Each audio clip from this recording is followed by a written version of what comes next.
an imperial building complex in Beijing, the capital city of China. Built about 500 years ago, it houses the memorial tablets of almost all the emperors of China.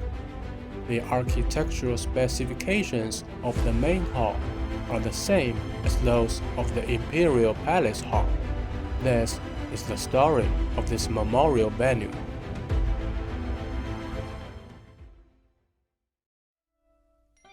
In the year 1530, Emperor Jiajing, the 11th emperor of the Ming Dynasty, ordered the construction of a temple in the capital city of Beijing to commemorate the emperors of previous dynasties.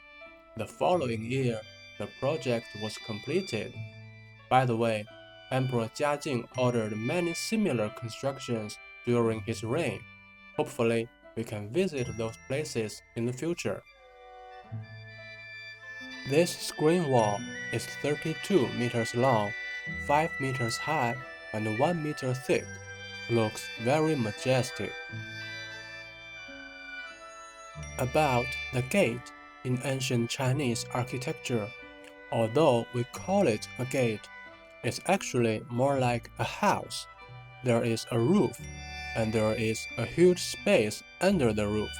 It's just that the front and back walls are missing. After passing through the main gate, we can see the second gate. One of the key features of ancient Chinese architecture is that you cannot see the main building as soon as you enter the courtyard. We have to continue walking in to see the core building. After passing through the second gate, a large hall appears in front of us. The architectural specifications of this hall are the same as those of the main hall in the Imperial Palace, the Forbidden City.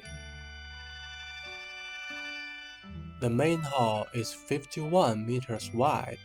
The roof has 2 layers of eaves, which is the highest level of ancient Chinese architecture and can only be used by the imperial family.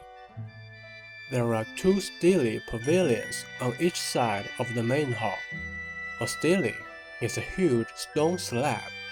The main function of a stele in ancient China was to record significant events and the emperor's orders.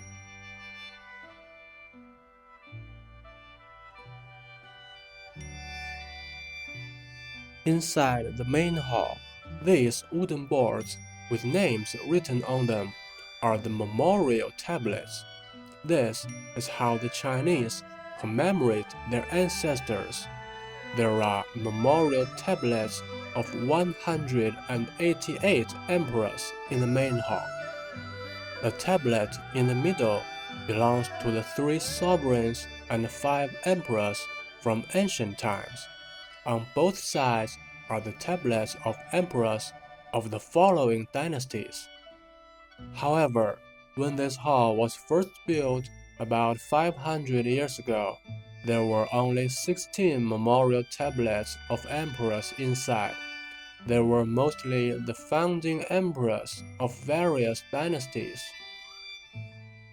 In the following hundreds of years, some emperors believed that certain emperors in history should also be commemorated.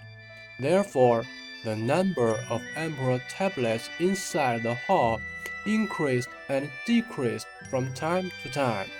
After all, it was up to the reigning emperor to decide who was eligible for commemoration. In the year 1721, Emperor Kangxi of the Qing dynasty thought that except for some very terrible emperors, all emperors in Chinese history should be commemorated. So, the number of emperor tablets in the hall was finalized at 188 until today. By the way, there is no tablet of the Qing emperor in the main hall.